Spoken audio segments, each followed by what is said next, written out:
You may talk of gin and beer when you're quartered safe out here and you're sent to penny fights and all the shot it, but when it comes to slaughter, you'll do your work on water, and you'll lick the bloomin' boots of him that's got it. Rudyard Kipling, Gunga Din. If mankind is lucky, it may be that the reconquest of Burma in 1945 was the last great battle in the last great war. And even if it wasn't, it may still be worth remembering from an ordinary foot soldier's point of view, for it's the story of an army the like of which had not been seen, in Churchill's words, since Xerxes crossed the Hellespont. A great foreign legion of what Attlee called the scrapings of the barrel from half the nations under the sun, 14th Army. Among the scrapings was 9 Section of the 9th Battalion Border Regiment, men of Cumberland for the most part, whose grimy brown faces I can see, and whose northern voices I can hear as though it were yesterday, and not half a century on. These are some of my memories of how they went to war, how they spoke and thought, how they fought and lived and died, and how they beat the living daylights out of Jap. Aye, aye, Jock, lad. What fettle? Not bad, Sergeant, thank you. They tell us you're a good cross-country runner. Won a few prizes in Blighty, did you? Well, now and then. 7 and 6 and saving certificates, that sort of thing. And you're a first-class shot, no, aren't you? Good. You're just a man to be section scout. Eh? Scout? Well, you know what a scout does. When the section comes to the village, the scout goes in first to see if Jap's there. To draw their fire? Use your laugh, man. Jap's not that bloody stupid. Usually he lets the scouts go through or lays him out quiet-like. So the scout has to keep his wits about him, sister, and as soon as he spots Jap, he fires a warning shot and buggers off. So he'd better be a good runner, eh? Does it matter? I mean, if he's surrounded by bleeding Japs, he might as well be on crutches. Don't talk daft. If he's nippy on his feet, he can get out easy. Didn't you play rugby at that posh school of yours? Yes, but the opposition wasn't armed. Oh, well, it must be a great life while it lasts. Well, it's a job for a slippy young fella, not old fat buggers like Grandaz, or half-fit sods like Nick and Foster. I'm glad you'd volunteered, Jock. Here, have a fag. Thanks, Sergeant, but I wouldn't want to spoil my wind. By the way, does a scout get extra pay? You know, danger money? Extra pay? Danger money? You've been picking up 7 and 6 at every cross-country in Blighty, and you want more? You greedy lil git. It's right enough what they say about you Scotchies. You're always on the scrounge. The first time I smelt Jap was in a deep, dry riverbed in central Burma. I can no more describe the smell than I could describe a colour, but it was heavy and pungent and compounded of stale-cooked rice and sweat and human waste and Jap. Quite unlike the wood smoke of an Indian village or the exotic and faintly decayed odour of the huts in which the Burmese lived, and nothing like the cooking smells of the Baluch hillmen and Gurkhas of our brigade. It was outside my experience of oriental stenches. So how did I know it was Jap? Because we were deep inside enemy territory, and who else would have dug the 3 bunkers facing me in the high bank, as I stood, feeling extremely lonely, with a gallon tin of fruit balanced precariously on one shoulder and my rifle in my other hand. I had never seen a live Japanese at this time. Dead ones beyond counting, corpses sprawled by the roadside among the huts of abandoned villages, in slit trenches and foxholes, all the way from Imphal south to the Irrawaddy. They were what was left of the great army that had been set to invade India the previous year, the climax of that apparently irresistible tide that had swept across China, Malaya, and the Pacific. It broke on the twin rocks of Imphal and Kohima, where 14th Army drove it back from the gates of India.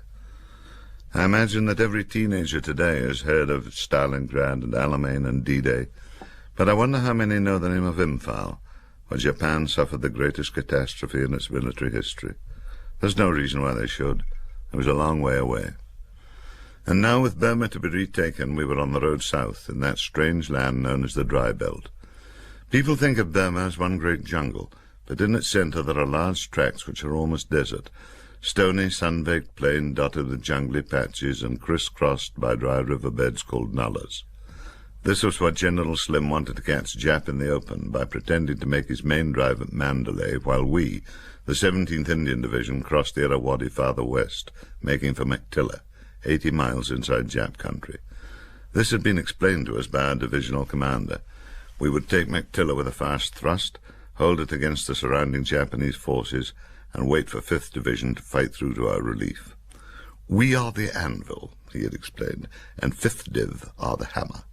And they won't be the only bloody hammer, little Nixon had observed. Bloody great Jap Imperial Guardsmen. Aye, white tigers, they'll be running all over the place, shouting banzai. Ah, well, I'll get killed. So much for the broad picture.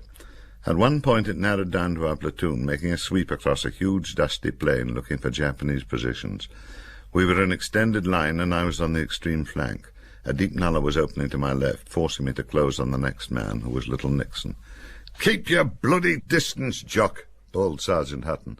So I obediently scrambled down the side of the nullah, dropping my tin of fruit, rolling the last 15 feet, and ending up winded at the bottom. The nullah seemed to run fairly straight, and as long as it did, I would be moving parallel with the platoon, now heading from sight by the steep nullah side. So I shouldered the fruit tin again and set off, with that awkward burden digging into my shoulder. It had been part of the big pack of compo rations which had been divided among us at daybreak, to be eaten at night when we dug in. I had suggested opening it when we tiffined at noon, but Grandass and Forster said, "No, it'd make a grand pudding at supper." So I'd cursed those Epicureans through the long, hot afternoon march, muttering boots, boots, boots, boots to myself. And now the tin was getting heavier by the minute, and the nullah was starting to tend left, carrying me away from the section's line of march. I stopped for a swig of chlorinated water from my canvas chagall and took stock. There wasn't a breath of air in the nullah, and not a sound either. I scanned the 20-foot red banks looking for a place to scramble up. There wasn't one. I couldn't see the sun, but it had been dipping to the horizon, and I'd no wish to be traipsing about in the dark, getting shot by one side or the other. I heaved the tin to a less painful position and started quickly up the nullah, and it was just then I saw the bunkers. 3 dark doorways about 10 yards apart, cut in the side of the nullah with man-made caves within. Jap bunkers, without a doubt. Empty or not? They were on the right side of the nullah, and on the plain above and beyond the section would be moving forward. They might be a quarter of a mile away by now. Ideally, I should have climbed out and alerted them, but the banks were sheer. If I shouted and brought them down into the nullah and the bunkers were old and long abandoned, a lot of thanks I'd get. And if there were Japs in the bunkers and I shouted, quite. Or I could pass quickly by on the other side, leaving them unexamined. No, you can't do that. You're a very keen young soldier if you don't think about it. I've never felt lonelier. Suddenly it was cold in the nullah, and the sun had sunk so low that there wasn't a shadow. 5 minutes earlier I'd been sweating hot. Now I was trickling ice. I stood hesitant, looking at those 3 long black slits, wondering what to do. It was then I smelt Jap, rank and nasty. The question was, did it come from Jap in situ, or had he just left his stink behind him? Was he lurking within, wondering who was outside throwing tins of fruit about, or was he long gone to the south? If he was present, was he as scared as I was? No, he couldn't be. The lunatic thought crossed my mind that the best way of finding out was to heave a grenade into the nearest doorway and hit the deck, finger on trigger, waiting to see what emerged.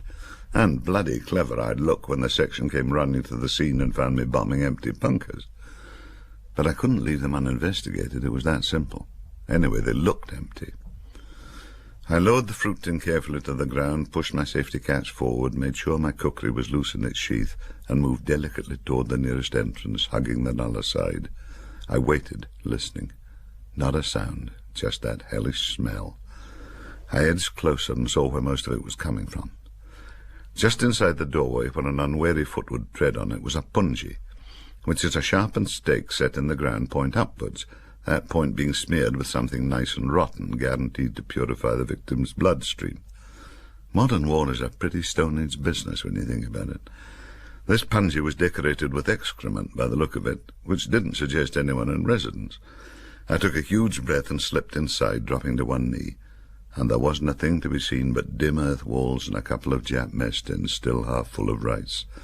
I crouched there, wet with fear and relief, keeping my trembling finger well away from the trigger. I'd willingly have stayed there permanently, recovering, but it would be dark soon, so I stepped outside again. The second bunker had an ancient, neglected look. The earth on one side of the doorway had fallen in, and the dead fire in the entrance was days old, so I passed by and cautiously approached bunker number 3. Its doorway was so wide that I could see into the back of the little cabin. I nipped inside, empty, except for a crumpled cigarette packet in one corner.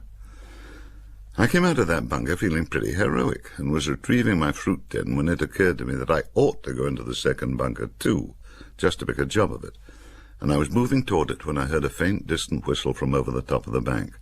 Little Nixon wondering where his wandering boy had got to. I ran up the nullah, found a crack in its side about 20 yards farther on, scrambled up, heaving the tin ahead of me, clawing my way over the lip to find Nick standing about 10 yards off, and Sergeant Hutton with blood in his eye. "Where the hell have you been?" "There were bunkers," I began, and suddenly Nick shouted, "Don't jock!" and whipped up his rifle. How I managed it, I've no idea, but my feet left the ground and I hit the deck facing back the way I'd come. Whatever Nick had seen was in that direction, and I wanted to get a good look at it. And I can see him now, and he doesn't improve with age. 5 yards away, not far from where the bunkers must have been, a Jap was looking towards us. Half his naked torso was visible over the lip of the bank. How he'd climbed up there, God knows, and he was in the act of raising a large, dark object above his head. I had a glimpse of a contorted yellow face before Nick's rifle cracked behind me. 3 quick shots, and I'd got off one of my own when there was a deafening explosion and a blinding flash as the edge of the nullah dissolved in a cloud of dust and smoke. I rolled away as debris came raining down, earth and stones and bits of Jap, and when I could see again there was a great yawning bite out of the lip of the nullah, and the smoke and dust was clearing above it. "Get down!" snapped Hutton as I started to rise. As if by magic the section were there behind me, every rifle covering the lip. "Where the hell did he come from? The bugger!" I told him, no doubt incoherently, about the bunkers, that I'd checked 2 and been on my way to the 3rd. It looked empty. I said, "Well, it bloody well wasn't, was it? Duke, get down there and have a deco. Rest of you get back an extended line. Move!" Nick was recharging his magazine. "Landmine?" I said. "Did you hit it?" "Never. I hit him, though. Nay, would have it wired. Suicide squad, waiting to blow up anyone that come near him." He grinned at me. "Might have been thee, Jock boy. You should have give us a shout, man. Never going on your own. That's how you finish up dying Tojo's way. You want to die your own bloody way." That evening, when we'd dug in and were eating our McConaughey stew round the fire, Hutton, who had been talking apart with the Duke, called me over. He was jotting in his notebook. 3 bunkers, right? What was in the 2 you looked in?" "Nothing, Sergeant." "Well, a pungy in one and a couple of Jap mess tins. Nothing in t'other." "Not at all?" "No. Well, nothing but a cigarette packet." His glance flicked sideways for a second, and out of the tail of my eye I caught the Duke's almost imperceptible nod. Hutton finished writing, and when he looked up I'll swear there was relief in the battered face. It took me a moment to understand why. "All right, Jock." Then suddenly he was angry. Never go in a bunker by yourself. Get your mucker to cover you. You're not bloody Gary Cooper." Irrelevantly, it seemed to me, he added, "Bloody Scotsman." He feinted a jab at my chin. "Right, son, fall out." By this time the gastronomes round the fire were clamouring for their dessert. Grandars produced a can of condensed milk, which he punctured with a bayonet, while Corporal Little went to work on my gallon tin with his jackknife. Grandars, mess tin in hand, smacked his lips. "By Christ, peaches and condensed milk, what? Aye, that'll just about do." "Might be pears," suggested the Duke. "Or pineapple," I said. "I don't give a bugger what it is," said Grandars, Penrith's answer to Lucullus. Though, maybe it's fruit salad." It wasn't. It was carrots in brine. Inevitably, since I'd been carrying the tin, they blamed me.